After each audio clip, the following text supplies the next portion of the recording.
Bonjour Élise, comment ça va? Bonjour, ça va? Alors, la bonne nouvelle, c'est quoi? Dis-moi. Ben, j'ai validé mon diplôme d'éducatrice de jeunes enfants.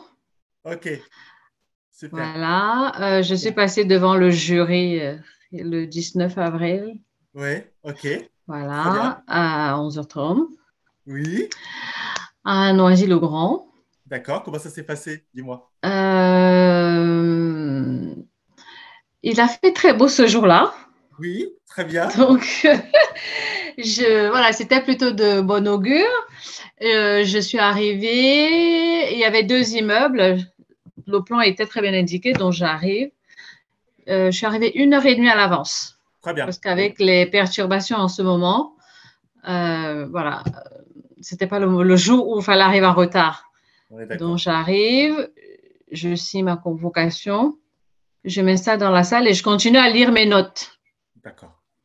Je vois différents jurys qui viennent récupérer les candidats dans la salle. Mhm. Je vois différents candidats, avec certains avec des grands dossiers, certains avec des petits dossiers. Je me dis que c'est une deuxième validation. Je dis, je n'ai pas envie d'être dans ce cas de figure. Oui, Donc, je me suis dit, OK, donne tout. J'ai surtout refait mon introduction d'accord. et ma conclusion. Oui, C'était plus ça, en fait. Sinon, le reste, voilà, c'était plus la peine de relire les notes. Voilà. ok. Alors, comment ça s'est passé? Tu rentres dans la salle. Alors, le jury avec lequel je passais, j'ai d'abord vu le monsieur, c'était deux personnes, une dame qui est EGE et un monsieur, un travailleur social, D'accord. très détendu. Voilà. Il est venu déjà chercher une candidate dans la salle. J'ai commencé à prier en me disant que j'espère que je vais passer avec lui parce qu'il avait l'air très gentil. Donc, après, ils sont allés prendre un café Mhm. et au retour, il est venu me chercher. D'accord. Quand il est venu me chercher dans la salle, il m'a appelé, je me suis levée, il m'a regardé un petit moment. Je dis, oui, on y va, d'accord. Et dans le couloir, euh, il m'a dit, ne vous inquiétez pas, tout va bien se passer. C'est juste pour la forme. D'accord. Donc déjà, c'était un jury qui était bienveillant, déjà, parce que bon, la manière Ah dont tu oui, as accueilli. ah oui, là, je voudrais, là, vraiment, je suis passée avec le jury numéro 14. D'accord. Et vraiment, la bienveillance a tout fait. Mhm. Je rentre dans la salle, sur ma table, je trouve une bouteille d'eau avec un verre. Mon livret était, j'ai même pas ouvert mon livret en fait. D'accord. Chacun des jurés avait mon livret imprimé Ben oui, bien sûr. et un certain nombre de questions à poser. Mhm. Donc je me présente et je dis voilà, j'ai fini. Et il regarde sa collègue et dit oh, bah, elle peut encore continuer. Mhm. Vous avez encore 5 minutes. D'accord.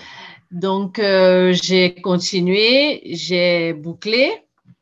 Après, il me regarde et il me dit, Madame Nguyen, vous avez un bac plus 5.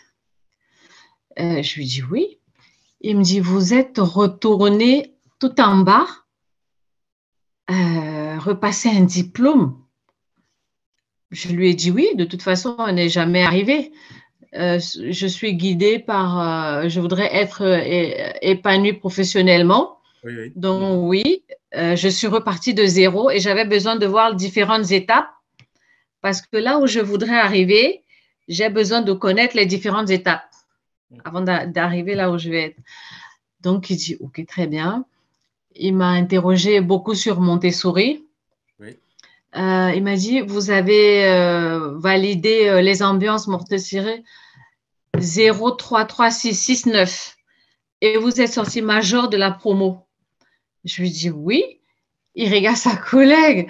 Il dit, waouh! Il dit, je suis rentré en contact avec le centre avec lequel vous avez fait cette formation Mhm. parce que j'étais plutôt étonnée par les notes que vous avez obtenues. Donc, j'ai voulu savoir si c'était plutôt trop facile ou si c'est plutôt votre travail qui est rigoureux. Donc, la réponse que j'ai eue m'a confrontée par rapport à la rédaction de votre livret que j'ai trouvé très rigoureux. Ça se voit quand vous rédigez et quand vous exprimez que vous avez fait des études longues. Il dit que ce qui les a plutôt impressionnés, c'est que, en fait, quand quelqu'un avait mon livret, je l'ai écrit tel que quelqu'un qui n'est pas du métier comprenne. Tout à fait. Par exemple, la familiarisation d'un enfant. Qu'est-ce que c'est une familiarisation? Familiarisation côté parent, familiarisation côté enfant, familiarisation côté professionnel. Voilà, qu'est-ce qui est attendu, qu'est-ce que les parents attendent, comment accueillir l'enfant, comment les pros doivent présenter la familiarisation. Donc voilà, ça s'est passé très simple. Après, il a dérapé. Il m'a dit, écoutez, moi je vais être honnête avec vous. Au vu de votre dossier, des diplômes que vous avez obtenus, pour nous, c'est juste pour la forme que nous sommes là. En général, on vérifie si ce sont les candidats qui ont écrit leur dossier. Très intéressant. Je veux juste te couper un instant. C'est très, très, très intéressant ce que tu dis. Et je veux juste rebondir sur ce que tu as dit précédemment, où tu m'as dit que ton examinateur a contrôlé les références finalement qu'il avait à sa disposition pour savoir quelque part par rapport à tes notes que tu avais obtenues.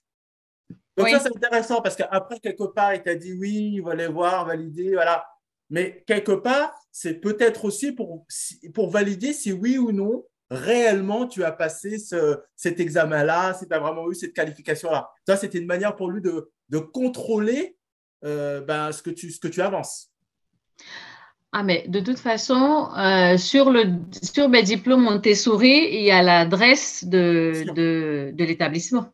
Exactement. Mais ce que je veux dire, c'est que, oui, tu as raison, je suis d'accord. Mais ce que je veux dire, c'est qu'effectivement, le jury peut être amené à contrôler vraiment, c'est comme un contrôle de référence. Un contrôle de référence. Voilà. De la même manière que, comme tu le disais, puis je vais te redonner la parole, comme tu le disais, voilà, il a besoin de s'assurer que c'est vraiment toi, en tout cas ceux qui se présentent devant le jury, ils ont besoin d'être rassurés que c'est vraiment eux qui ont écrit le livret. Parce que c'est vrai qu'aujourd'hui, avec Internet et différents autres moyens, c'est facile de le faire par un autre ou de tricher un petit peu. Donc, effectivement, c'est très important et tu ne t'es pas laissé avoir sur ce plan-là.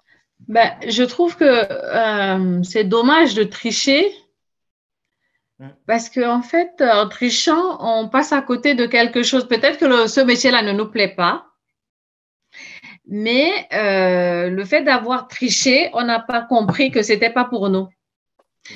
Moi, je n'ai pas voulu… ah oui, ça a été dur pour moi.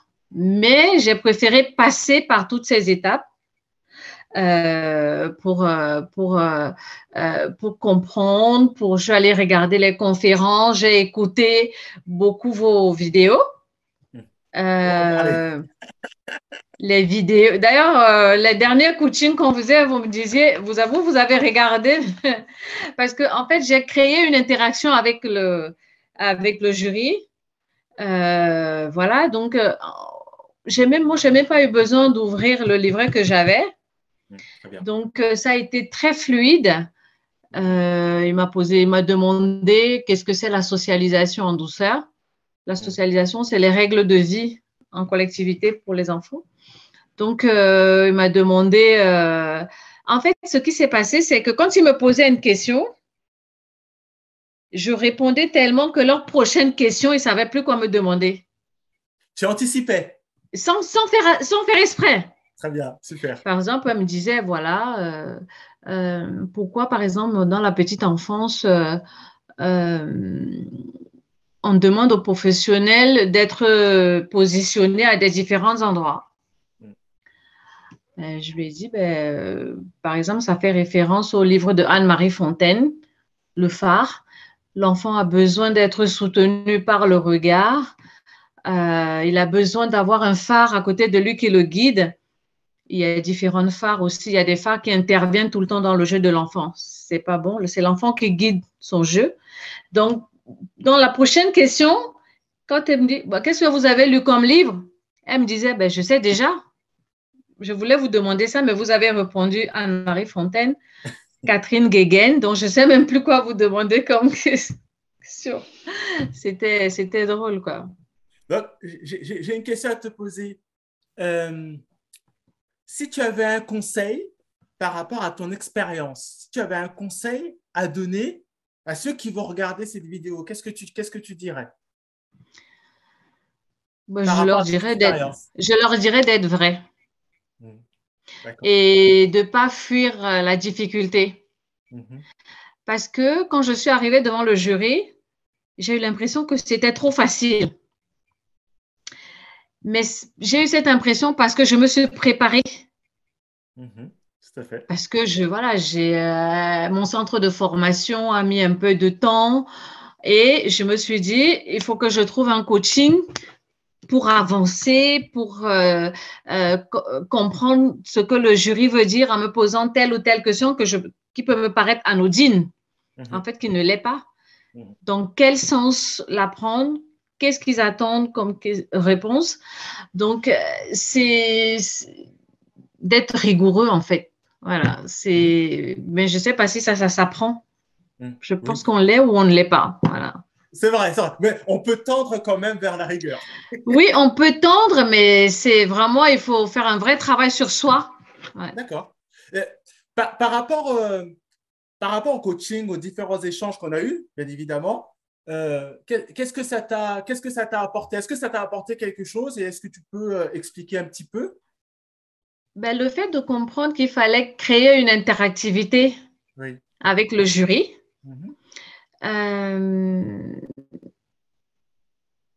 ça a brisé de la glace. C'est-à-dire que c'était un échange entre collègues.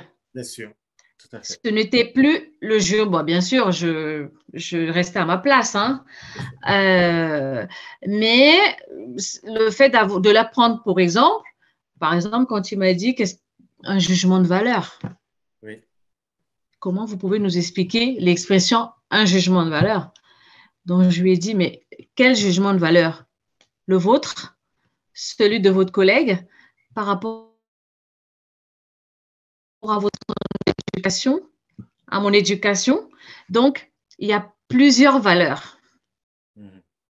Donc, on ne peut pas, bon, bien sûr, il y a des valeurs universelles, sur la politesse, mais on ne peut pas porter un jugement de valeur parce que chacun a eu une éducation différente. Et là, il me dit, ben, donnez-moi un exemple. Ben, je lui dis, moi, j'ai été éduquée, on m'a dit qu'il ne fallait pas regarder les personnes dans les yeux. Et je lui ai dit que quand j'ai fini mes études et que j'ai commencé à passer les entretiens d'embauche, ça m'a posé problème parce que je regardais partout sur mon interlocuteur alors que mon CV était très bien. Il a fallu que je pose la question à un recruteur, pourquoi ma candidature n'est pas retenue, pour qu'il me dise, écoutez, moi, la seule chose qui m'a gênée, c'est que vous ne soutenez pas mon regard. Ah, oui. Voilà. Oui. Après, effectivement, des fois, ce qu'on nous a appris, et puis la manière dont oui, on mais le fait d'avoir appelé ces recruteurs, il a été étonné de la démarche et j'ai été recrutée parce que je lui ai expliqué que c'est comme ça que j'ai été éduquée et que maintenant, je dois faire avec une autre culture qui est la culture française, qu'il faut soutenir le regard. Voilà, voilà. J'ai une dernière question à te poser. Au tout départ, avant que tu prennes le coaching avec moi, j'aimerais que tu expliques ce qui t'a poussé justement à prendre contact avec moi. Est-ce que tu t'en souviens? Est-ce que tu peux en parler? Oui. J'ai regardé différentes vidéos où vous avez accompagné des jeunes filles qui passaient des examens, notamment celle qui passait un BTS communication. Oui. Je pense. Il y a des conseils que vous lui avez donnés dans la vidéo que j'ai trouvé, par exemple, lors de sa présentation. Voilà, je suis inter, je viens devant vous pour ça. Vous lui avez dit que vous pensez que le jury ne sait pas pourquoi vous êtes là? Donc, je me suis dit, moi, c'est le genre de rêve que j'aurais fait aussi. Donc, voilà, je me suis dit, voilà, je vais envoyer un message pour savoir comment appréhender ça, savoir comment répondre, comment établir le contact avec le jury. Voilà. Effectivement, non, mais de toute façon, c'est quelque chose qui est primordial et important parce que voilà, n'oublions pas que l'objectif, c'est d'avoir son diplôme et après, effectivement, il y a différents moyens pour y arriver, comme on a pu le voir ensemble. En tout cas, je suis très content pour toi, Élise. Je suis très content, voilà, parce que j'ai senti de toute façon que tu étais quelqu'un de déterminé et qui voulait se donner les moyens.